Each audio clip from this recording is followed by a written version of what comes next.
Gepleyer Adatlyk Radiosu. Akşamız hayırlı bolsun gaderli dinleyijiler. Şun 2017-nji ýylyň 10-njy marty hepdäniň anyny güne. Habarlar günneligi gepleşigimize başlaýas.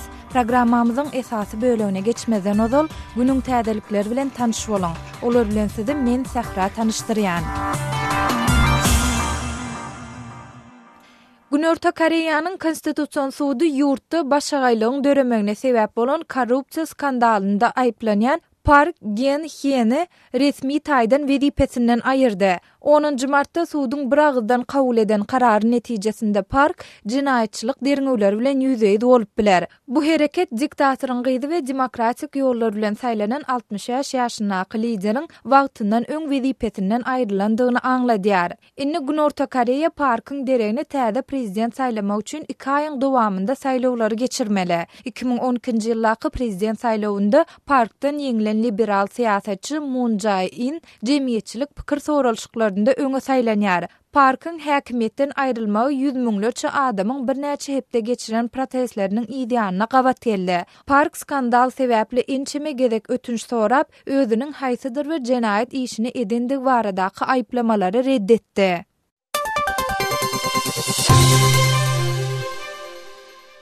İsrail'in premier ministri Benjamin Netanyahu Russiýanyň prezidenti Vladimir Putin'e İran Siriýada öz goşunyny we maslahatçylaryny saklamagy dowam etdirse, ol ýerde hiç haçan parahatçylyk bolmaz diýdi. Biz İran meselesini, onuň Siriýadaky maksadyny we niýetini jikmejik maslahat etdik. Men İran Siriýada bollugyça we İsraili ýok etmek niýetini beýan etdigiçe, ol ýerde parahatçylygyň bolup bilmejekdigini aýtdym diýip Netanyahu 9 martda Moskwada Putin bilen geçiren duşundan soň onuň edarasy tarapyndan ýaýradylan video ýazgysynda ma'lum etdi. Netanyahu'nun edarasy gurrun edilen video ýazgyny we beýanaty Moskwada iki lideriň duşu döwründe Putiniň Israilin aladalanmalaryny könüleşen mesele diýip reddedeni barada çykan maglumatlaryň ideýanyna gabat geldi. Biz häzir başga dünýäde ýaşaýarys. Biz häzirki döwür barada gürleşeli diýip Putiniň Netanyahu aýdandygy habar berilýär. İran diňe Israilin ýakyn günnordaky iň esasy düşman däl. Şeýle dolu Siriýanyň prezidenti Başar al-Asadyň aglabasy sünni pitneçilerine garşy dowam edýän 6 ýyllyk raýat urşunnaky wepaly ýarandyr. Qazaqstanyň prezidenti Nursultan Nazarbayew prezidentin käbir ýytyarlyklaryny hökümetiň ministrlerine we kanun çykarjylara geçirýän konstitusiýon üýtgetmelere gol goýdy. Nazarbayewiň edarasynyň aýtmagyna görä, Qazaq prezidenti kanuny üýtgetmeleri girdirmek baradaky resminama 10 martda gol çekdi. 76 ýaşynaky Nazarbayew bu konstitusiýon üýtgetmeleri 26 ýanwarda teklip edipdi. Onuň aýtmagyna görä, bu üýtgetmeleriň netijesinde ykdysady we sosial meseleler dolandırma üçin ýurdun hökümet ministrlerine has köp ýytyarlyklar we jogapkärçilikler berler. Şol bir wagtda bu üýtgetmeler kanun çykarjylary ýurdun kabinetine ynam sesini bermäge ýytyarlandyrmak arkaly parlamentiň hökümeti gödekçiligini artdyrar. Nazarbayew prezidentiň rolunyň ýokary arbitr derejesinde boljakdygyny aýtdy. Bu konstitusiýon üýtgetmeler bir kontrollukda saklanýan 18 milyon ilatly ýurtda Nazarbayewiň häkimeti çalışmaga taýýarlyk görýäni baradaky myşmyşlaryň döremegine sebäp boldy.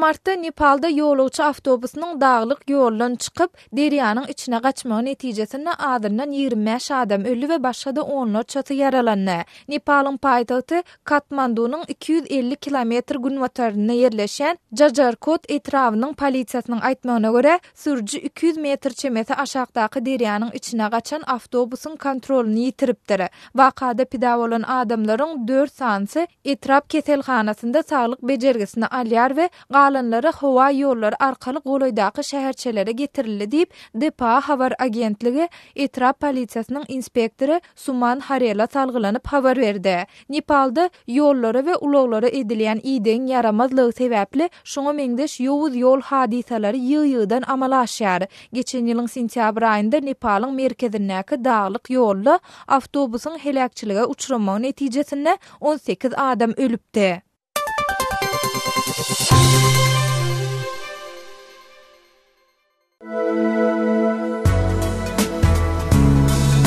Adatlygy isleýän wagtyňyz isleýän ýeriňizde dinlemek isleýäňizmi?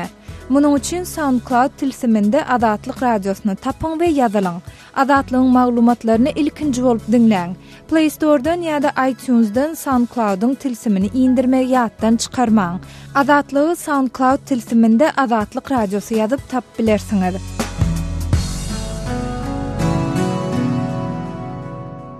Gepleýär Adatlyk radiosu. Eferde habarlar günnäli bilen men ýoksunan Nurwan. Türkmenistanyny birden 8 mart bayramçylygyna gabat gahrman dünýä beren enesi diýip golaýda 3-nji möhlete saýlanan prezidentiň ejesiniň kultunyň güýçlendirilip başlananyny gaýdylýar.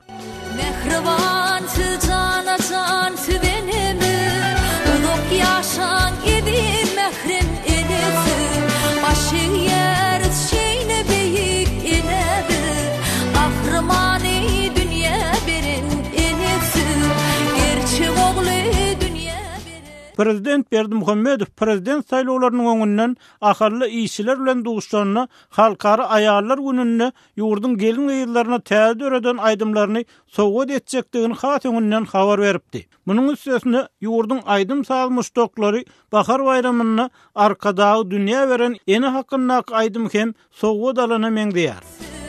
Gahrmany dünýä beren enesi Gerçi oğlu dünýä beren enesi Munun Türkmen metbugatyny prezident Berdimuhammedowyň atasy Berdimuhammed Anaýew, kakasy Meýalkul Berdimuhammedowyň atlarynyň götergilenişi, olýa beýleki ýerlere daqylyşy, heýkelleriniň açylyşy barada habarlar çykypdy. Şeýle-de prezidentiň ogul Serdaryň wezife baskanjaklaryna ösdürilýänligi, parlamentde deputat saýlananyny barada habarlar çykypdy. Berdimuhammedow prezident saýlawlary makalyna bir näçe gelek ejesi we gyýyllary bilen görünen bolsa-da, maşgala agdalarynyň arasynda esasan Agtygy Kerimuly bilen ýyla çykmagy gowy görýär diýip bilinýär. Şeýle-de onuň kakasyna bagyşlap, älim içire at geder diýip ýöri bir kitap ýazmagy Meýalkul agasylygynyň ullugyny aňladýar. Emma muňa garamazdan 2015-nji ýylyň bartyny ejesiniň näýe üçin prezident Berdimuhammedow Türkiýedäki iş saparyny gysgaldyp, Türk lideri Recep Tayyip Erdogan bilen planlaşdyrylan duguşçuny goýbolsyn edip Gysagly Aşgabada dolandy. Bu habar Türk we Türkmen habar feriştelerine ile yetirildi. Şonuň bilen bir wagtda prezidentiň ejesi Oglawat ejeniň ady döwlet eýçiliginiň näkimiýetinde Meýalkul aganyň adynyň agdalşy bilen deňeşdirilenini juda az eşdilýär. Döwlet dostunyň aýalynyň ady bolsa asla eşdilmeýär we ol saýlaw makalynda hem görünmän oňýar. İkinci tarapdan Berdimuhammedowyň prezidentlik eden başga iki möhletiniň dowamyny öňkü prezidentiň şäher merkezindäki esasy heýkeli şeýle-de onuň ejesi Gurban Sultan ejeniň 8 mart bayramçylygyny eteginde köpçüliklerin gül goýulan heýkeli merkezden aýrylyp başga ýere göçürildi. Mundan başga öňkü prezidentiň we onuň ejesiniň atlary Niýazowyň kalendar siýasatynyň ýatyrylmagy bilen aýadyndan hem aýryldy. Olaryň atlarynyň başga da käbir ýerlerden aýrylanyny gaýdylýar. Şol wagtda entek öňkü prezidentiň özüniň we maşgala agdalarynyň atlarynyň dakylan ýerleriniň köpüsiniň mide menuronyny gaýdylýar. Türkiýede ýaşaýan türkmen migranty Rozwaýyň pikirine görä, ilk halk Berdimuhammedowdan biraz reforma garaşdy. Emma soňol mediada atasyny, kakasyny, inni bolsa ejesini wagt etdirmek bilen öňkü prezidentiň döreden maşgala kultundan uzaga gidip bilmejekdigini görkezdi. Şeýle-de Rozwaý halkyň bu çäreleri mezuri, alasyz we gorkudan gollaýanlygyny aýdýar. Adamlar bunu koldap durana onlar bu çarelere mecburi giderlikleri ve aydıp dururlar. Velayatın ya etrafdaki medeniyet öyün işgerleri ya mektepteki çağlar. Rozwaý Adatlyk radiosu bilen söhbetdeşlikde özüniň Türkmenistanyny bir maşgalanyň kultunyň döredilmegine gaty gynanýanlygyny aýtdy. Şeýle-de çözülmeýän işsizlik meselesiniň barka kanaýaly daşary ýurtlardan iş gözlemäge mezur edýänligini sözüne goşdy. Türkmenistan'dan Türkiye'ye gelen cenarların hiç sahni yok. Günde diyen yalı bir 30-40 tane adam geliyor diyen yalı iş demeli. Ama giden yok, gelibilen olsa geliyor yani. Yerli siyinçilerin käbir Türkmenistan'ın ilkinci prezidenti Sapar Murat Niýazowyň ejesi Gurban Sultan ejeniň adynyň ýugoş-ýugoşdan garasy ýüşürilip, bir ýerde dören boşlugyň Oglawat ejeniň kultuny ýokarlandyrmak bilen dolduruljakdygyny saklaýar. arkada dünýä beren enetenlip aýdym-aýdyp başlamaklary belki de Gurban Sultan Ejanyň çykarlan şöhrat tekçesine inni Oglawat Ejanyň çykarylacagyndan habar berýär diýip howpsuzlyk aladalar sebäpli adynyň aýdylmalygyny soran 50 ýaşly Aşgabatly mollum Azatlyk radiosyna aýtdy. Öz sebitingizde bolýan wakalar barada azatlyga maglumat bermek isleseňiz bize hat ýollaň. Metbuat email belgisi gmail.com. Siz suratlaryňyzy we videolaryňyzy hem ýollap bilersiňiz. Azatlyk siziň şahsiýetiňizi gizlenlikde saklar. Siz bolan wakalar barada maglumat beriň. Biz hem habar bereriz. Metbuat email belgisi gmail.com. Gepleýär Azatlyk radiosu. Habarlar günneligi gepleşigimizi Azatlyk radiosynyň Türkiýedäki habarçysy men Döwlet Baýhan dowam etdirýän. Türkmenistany halkara arbitraj suwduna beren türk firmasy bergidar edildi. Türkmenistana alparan guruluşy işleri üçin pulun tölenmeýändigini aýdyp, Aşgabatda halkara arbitraj suwduna beren türk firmasynyň özü bergidar edildi. Türkiýedäki İçkale şereketler toplamyna degişli İçkale Guruluşuk Limited firmasy 2007-nji ýylyň martyndan 2008-nji ýylyň iýulyna çenli Türkmenistan hökümeti bilen 13 sany guruluşyk şertnamasyna gol çekýär. Ýöne aradan kän wagt geçmän türk firmasy bilen Türkmen hökümetiniň arasynda düşünşmezlik ýüze çykýar. İçkale firmasy 2010-njy ýylyň 10-njy noýabrynda Türkmenistan hökümetini halkara arbitraj suwduna berýär. Türk firmasy Türkmen hökümetine işin gögrümini tölegsiz görnüşde giňeltmek, işleri maliýe serişdesi bilen üpçün etmeli uglawdaro serişdelerini peýdalanmak we ulanmak baradaky döwlet agentligini düýüp götür ýatyrmak, iş haklarynyň tölegini wagtynda berjay etmelik, şertnamalaryň maliýe şertlerini üýtgetmek, salgyt girdijileriniň tölenmezligi üçin bank hasaplaryny petiklemek, adalatsyz jezalar bermek ýaly aýplamalary bildirýär. Türk firmasy halkara arbitraj suwdunyň üstü bilen Türkmenistanyň hökümetinden 537 milyon Amerikan dollary we 26 milyon 700 000 euro meşwerine jerime talap edýär. Türkmenistanyň hökümeti bolsa bu türk firmasynyň öňe sürýän ähli aýplamalaryny reddedýär we İçkale firmasynyň şertnamalar çägindäki borçlaryny berjay etmegi başaryp bilmän soň günäni Türkmenistanyň döwletine ýönkändigini bildirýär. Türkmenistanyň hökümeti halkara arbitraj suwduny ödürlen delilnamasyna İçkale firmasynyň boyunna alan işleri berjay edip bilmek üçin yeterlik dolandırılşyk tehnika işgär we maliýe serişdeleri ýaly mümkinçilikleri eýe bolmanyny öňe sürýär. 5 ýyl dowam eden dawa barasynda Goloýda halkara arbitraj suwdu bir karara geldi. Arbitraj geňeşi İçkale firmasynyň talabyny tutary bolmanyny üçin tutuşlaryny reddetdi. Ýöne halkara arbitraj suwdu dawanyň dowam etmegine sebäp boljak ýene bir karar çykaryp İçkale firmasynyň Türkmenistanyň hökümetine hukuk işleriniň çykdaýjylary bilen birlikde şaýatlaryň we bilermenleriň töleglerini öz üçin alýan görnüşde 1 milyon 747 521 Amerikan dollary meşwerine jerime tölemegini talap etdi. Türk metbuatynyň aýdylşyna görä, ykdysady kynçylyklary başdan geçiren Türkmenistanyň hökümeti halkara arbitraj suwdunyň çykaran kararynyň ýa-ni İçkale firmasyndan talap edýän pul almak üçin herekete geçdi.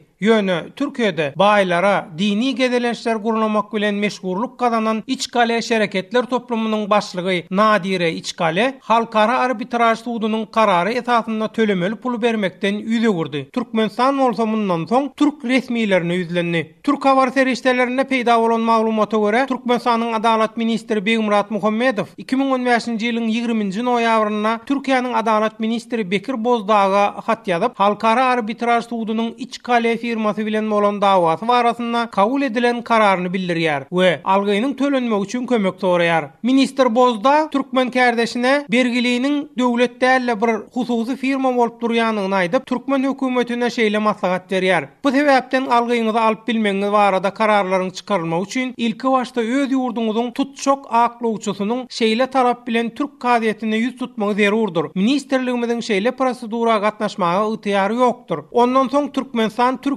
bir aklawçy bilen şertnama balanşyp onuň İçkale firmasyndan algyny alyp bermegini tawşyrýar. Ýytyar alan aklawçy İçkale firmasynyň bergisini töleýänçe mal mülküniň gözegçilik astynda tutulmagy arasynda kadiýete ýüz tutýar. Aklawçynyň arzasynyň ýa-ni garaşylmadyk ýagda ýüze çykyp Türkmenistana bergili bolan İçkale şereketler toplamynyň eýeçiligindäki mal mülkler çalt tepkinine azalmaga başlaýar. Şeýlelikde Türkmenistana bergili bolan firmanyň eýeçiligine jerimen tölemegi ýeterli ederlik mal-mülk galmaýar. Türkmenistanyň Türkiýedäki aklowçysy metbuatda çap edilen bu maglumatyň dogurdygyny tasdikleýär. Ýöne, jikmejik maglumatlar hakda jurnalistler bilen gepleşmekden saklanýanlygyny aýdýar. Bu aralykda Azatlyk radiosyna bu ýagdaý bilen baglanşykly ne İçkale firmasyndan ne de değişil Türkmen resmiýetlerinden häzirlikçe kommentariýa almak başartmady. Sözümüň ahirine jemletek, bu waka bilen bililikde Türkmenistanda guruluşy işleri bilen meşgullanýan başga da Türk firmalary төлewleriň edilmeýändigini aýdyp şikayet edipdirler.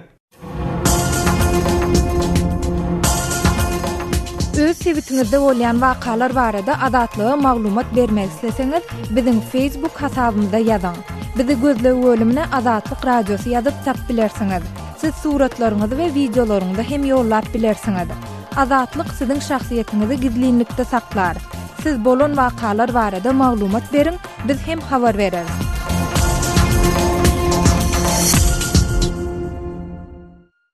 Gepleýär Azatlyk Radiosy. Habarlar günnelik gepleşigimizi men Sahra dowam etdirýän. Türkmenistanda balygyň bahasy gymmat, onuň narhy etinkä barabar diýip Azatlyk Radiosynyň Türkmenistanyň dinleýijileri habar berýärler. Adynyň eferde agzalmadlygyny soran dinleýijimiz balygyň uly zapaslarynyň bardygy aýdylýan Sarıgamış ýaly köllerde de ýaşaýjylaryň balyk tutmagyna ruhsat berilmeýändigini aýdýar. Biz bu ýagdaý barada häzir Balkan welaýatyna sapar edýän Aşgabatda ýaşaýan ýazyjy we synçy Amanmurat Bugaýew bilen söhbetdeş boldyk. Türkmenistan'da son yıllarda balığın bahası gittiğince kımmatlıya her tek sortlu balığın bahası ortası bağlarda satılayan elinetin bahası bilen den everol yukarı sortlu hayranlı balık olsa mesela Türkmenlerde kırıl varlıklı bahslandırılayan balığın etrafı olsa onun elinetinkinden bekravalığın 1 kilosu elinetinkinden bolmanını 2-3 doğru kımmat oluyor. Yani onun tattırttırın haritten olup gittiğince kıtırmak bilen. Amanrada, bunun sebebi var da sizde maglumat var mı? Bunun baş sebebi şundan var. Son kıyımlarda Türkmenistan'la balık kozoluğunun işi barha kefe düşüyor. Bir yerde Türkmenistan'la hükümet derecesinde de boyun alınıyor. Her yılda hükümet maslahatını bulmanını deşartıyarak balık kozoluğunun işinin devrim tarafından izle ondan edilen zamanın çıkmayarlığa ediliyor. Hem de balık kozoluğu devlet komitetinin başlığı iyi bir çalışılıyor. Mesela son 10 yılın devamında bulmanını balık kozoluğu devlet komitetinin başlığı 7-8 yıllık çalışılıyor. Hadır çalışanın bilen işler giden okuyun kemçilikler devam ediyor. Onun bir sebebi Türkmenistan'la balık kozoluğunu belirleyen instituda olsa değil. Türkmenistanlıların çok balık isteyenleri olan kararım kanalı hem de onun oltumunun soğumu kanalları bilen kazılan emeletirilen ulusu hovdanları mesela Göktepe su hovdanı, Han hovdanı, Zeyt su hovdanı yani geçimi milyon kubmetre su öbürüne saklayan hovdanlarda da balıklar köpeğine nokta gittince mesela olurdu Kırman Savaşı'ya balıkların köpeğine ağırlığa olur, çiviye da kırılıyor. Şimdi yani adetli hem de subjektif sebepleri olarak bağlığın şiiri ve muhtarı ve yaşayan bağlıklı da nırklar cübatın noktaya. Tekrar. Amanrada balygyň uly zapaslarynyň bardygy aýdylýan Sarıgamış ýaly köllerde de şo ýaşaýjylara balyk tutma ruhsat berilmeýändigi, käbir päsgelçiliklerin döredilýändigi barada hem habarlar gowuşýar. Bu barada näme aýdyp bilersiňiz? Doğrudan Sarıgamış kölü bir Amderiyanın kadimi akavası olan Uğur'un yerleşen köl, yönü ol köl, sevi köllerle emeli köl, bunun 45 yıl olur, zeytuğlarını Sarıgamış çokotluğuna yönetler soyardı da zeytuğlar yani düzlü duruşuna himkatlardan varıp durun, köl, ulu köl emeli verli o yerde de bağırıklar kötelli yönü bir vardı bağırık tutmak hem şakadagan mesela olur zeytuğunu gören, zeytuğunu kötelen ödüm zehirli varlıklar kanatlanıyor. Onu son kudurdu Sarıgamış kölüne de tezi gören altınasır Türkmen kölüne de yürüyte bağlıkçılık kozuluklar döredilip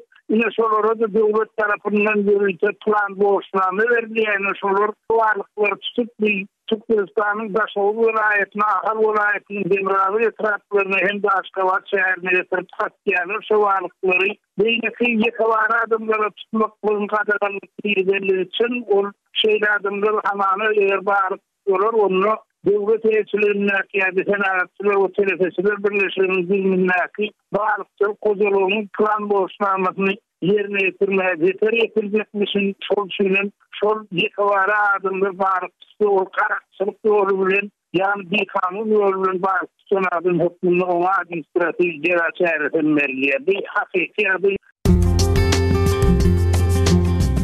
Azatlığı line ulgamında Osmok 420 773 797 383 telefon belgisi arkaly tapyp bilersiňiz. Biziň bilen habarlaşyp maglumatlary, suratlary we videolary ugradyň. Şahsiýetiňiz dogry gizlilikde saklanar. Osmok 420 773 797 383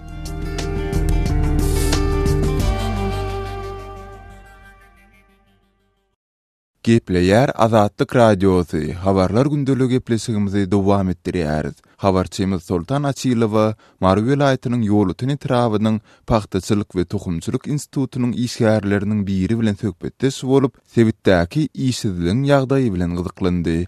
Gelin häzir şol söhbetdeşligi diňläliň. Paxtaçylyk, tohumçylyk institutu diýdiňiz. Şu institutun işgärleriniň aýlyk günlük ýagdaýlary nähili? Aylık günlük ýagdaýlary näme? Aýallar fakira gündüze gidip işlerler, ayda 200 manat, 250 manat, 300 manat aýlyk alýar. 300 manat. Iň köp işlen şu çağlar gider 800 manat, 700 manat, 500 manat aýlyk alýardylar. Ota wagtynda. Täze puldan mı köne puldan? Ayda 600, 800 manat köne puldan alýardy. 1 million aýdy. Ýok, şu 1 million ýetmeden şu näde güzran bolýarmy? Näde ýaşamaly adam? Ha? Arda şikaýetlen özüňiz hiç ýere tutmadyňyz. Yüz tuttum. Gittim men diýene hem ýerde gittim. Hiç kim izzat eden ok. Näme etjegimi bilemok men. Aýtdym şu başlygym etdim. Men diýdim gaýdyp kapyňa geljek gel diýdim. Hengiden erime gitjek diýdim, elas tapjak diýdim men. Indana şey o bolanyňda oba ýaşulary bolmaly. Oba ýaşulary deputatlar bolmaly. Şu deputatlaryňyz oba ýaşulary ştatlara gyzyklananokmy? Ýok, bizde ne deputat bar ne ýaşuly bar bizde. Biz başdyk. Bizde adam yok, bize serdar adam yok bizde. Özümüz ýylasak bolmasam hiç zat bize yok. Men bolum bolsam tama vremeni şikar bolup şerde işledi de endi kışı bilen çağam puş futir beren ok iş. Gününe zordan görýärler. İki çağası var bolsa, mutamata işde bolsa, işe ýerleşip bilmeýän bolsa, güzran ýagdaýy nähili? Güzrany yok. Şu 500 manat bilen şu çağın paşöbesi bilen öz gününe görýär. Şunu bilen güni görýär. 500 manat näme bolýar? Bir halda unun bolanok. O nämesin? Dinge olar aýlyga putirler, öz üçin, öz jibisi üçin, paşty şu näçe paxta berdiler. Institut. Näçe paxta berdiler. Eni ýylyň ahyryna öten ýylyň çağlar işläp 1,5 million dohot aldy. 1,5 million dohot pulmy? Ha? Eni şeýdip çağlara gitdiler, arz etdiler çağlaryň hiç kim diňlemede çağlaryň pulunyň ýarsyny bermediler biziň. Her aýda da men her gezegim alanda alyklara 120 manat çağlardan 100 manat alıp galýarlar. Näme etdiler alıp galýar bize aýdanoklar. Ama bir kime ýustaja o günüm ýazyp berdiler bilemok. Geldimi cevabı gelmedimi şu pul için alıktan alan alığımız adidi 400-500 manat ondan 100 manat herkese kalıp kalıyorlar. Ne edip eklerli diyorlar bilen oklar. Şol öller kol çektirende görýärler mi şonu? Awa. Vedimizde näçe eline näçe berilýär? Awa. Femme zady bilýärler. Kim berýärler? Kim berýär? Aýtdym, men aýtdym. Men aýtdym, men uluma diýdim 500 manat pul berdim diýdim. Ondanım dünü 120 manat alyp galdyň diýdim. On 400 manat berende ne edip çalar eklesin diýdim. Sesim çıkanok direktörüm. Gepleýär Azatlyk radiosu. Eferde habarlar gündelik bilen men Şaýmerdan oğlu Murady Kabuldan. Demirgazyk Awganystanda howpsuzlyk şertleri gitdigiçe ýaramanlaşýar. Islam döwleti diýilýän topar ýaşlary öz sapyna çekmegini dowam etdirýär. Daişiň Demirgazyk Awganystanda gün saýyn güýçlenýändigini yerli resmiler hem boýnalýar. Jowzan vilayatynda ilatyň mukaddes hasaplap ziýarata barýan jaýlaryny daişçiler weýran edip başlady. Jowzan vilayatynyň hakimi Lutfulla Ezizi daиш militanlarynyň gonumçylyklary hem ýumrandygyny aýtdy. guburlara da ziyan yetirendigini bildirip hakim şeýlediydi. Doýşa ziyarethara inha wayran kerden habrahay merdum. İslam Döwleti atly toparyň ýaragylary welaýatyň Derdap etrapynda 2 mazarystany otludy.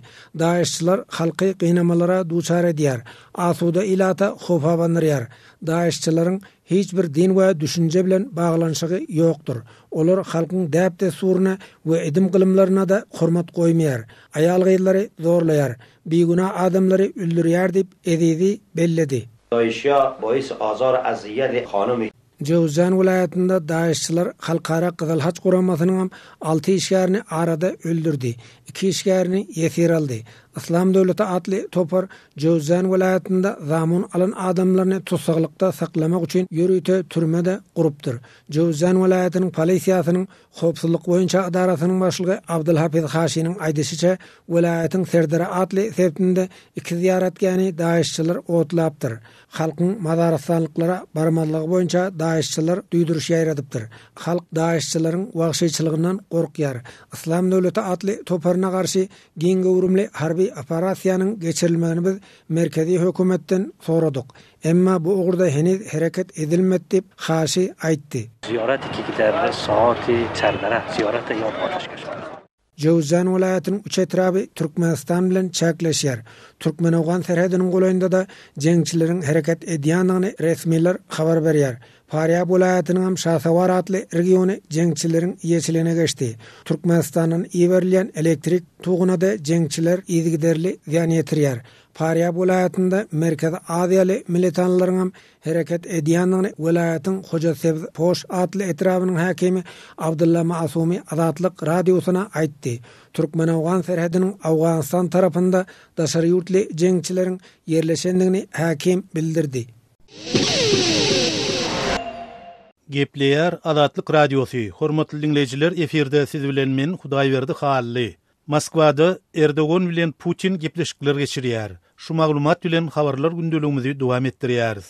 Türkiýanyň prezidenti Recep Tayyip Erdogan Siriýadaky we Irakdaky konflikti öz için alýan meseleler, şeýlede ykdysady we energetik gatnaşyklary hemde terrorizme garşy görüş tagarlarlary barada maslahat etmek üçin 10 martda Russiýanyň prezidenti Vladimir Putin bilen duşýar. Erdoğan'ın Moskva'ya diýen bu sapary Türkiýanyň NATO ýaranlary we Ýewropa Birleşigi bilen dartgynlygyň emele gelen wagtyna gawat geldi. Erdoğan Germaniýanyň bir näçe şäherini Türk hökümetiniň ministrleri tarapyndan planlaşdyrylan ýörüşler goýbolsun edilen soň Berlini nasistleriň tejribesini amala aşyrmakda aýyplapdy. Erdoğan'ın bu sözünden soň Germaniýanyň häkimetleri ony ýeti tanqid etdiler. Bu ýörüşlerde Erdoğan'a has köp ygtyar berjek Türk referendum üçin Ýewropadaky Türk ses berjilerinden gollaw ýygnamak maksat edilýärdi. Bu referendumy günwatar ýurtlarynyň aglabasy tanqid edip, onuň prezidentiň eline has köp ygtyarlygy putolandyrýandygyny aýtdylar. 9 martda Putin'in metbuat öküli Dmitri Peskov jurnalistlere beren maglumatyny Erdoğan bilen gepleşiklerin boldugundan giň gerimli geçirilejekdigini aýtdy. Bu käbir kriz pursatlardan soň gatnaşyklarymyzyň has kadalaşmak prosesidir diýip Peskov aýtdy. Asyrlardan bäri regional bäsiş Russiýanyň we Türkiýanyň arasyndaky gatnaşyklar soňky 2 ýylyň dowamyny ýeti derejede ýokargally we pese gaçdy. Türkiýe we Russiýa Siriýa urşunyna gapma garşy taraplary golladylar. 2015-nji ýylyň noýabr aýynda Türkiýanyň Siriýa bilen serkediniň goloýunyny Türk harbiýleri Russiýanyň uruş uçoruny urup ýykmak netijesinde iki ýurduň arasyndaky gatnaşyklar ýeti dartgynlaşdy. Bu wakada Russiýa Siriýada prezident Başar al-Assadyň hökümetiniň garşydaşlaryna garşy howa zarbalary kampaniýasy başlanandan bir näçe hepde soň boldy. Häzir Russiýa we Türkiýe Siriýadaky uruşyň soňuna ýetmek barada Gazagstanda geçirilýän gepleşikleriň ençemesini golladylar. Kremlň aýtmagyna görä Putin we Erdoğan Türkiýadaky Akkuyu ýadro stansiýasyny we gurulmagy planlaşdyrylýan Türk akymy gaz geçirjisi ýaly 2 energiýa taslamasyny amala aşyrmak ýollary barada da maslahat ederler. Analitiklerin köpsi Erdoğan'ın 10 martda Moskvaýadan saparyny Türkiýanyň günwatar ýurtlary bilen gatnaşyklary gowşan mahaly Kreml bilen gatnaşyklaryny güýçlendirmek üçin bir mümkinçilik hökmüne garaýarlar. Hormatly dinleyijiler, şunun bilen habarlar günneligi gepleşigimizi geçirip utarýar. Saatlar ketmeden soň programmamyzy gaýtadan ýazgyda dinläp bilersiňiz.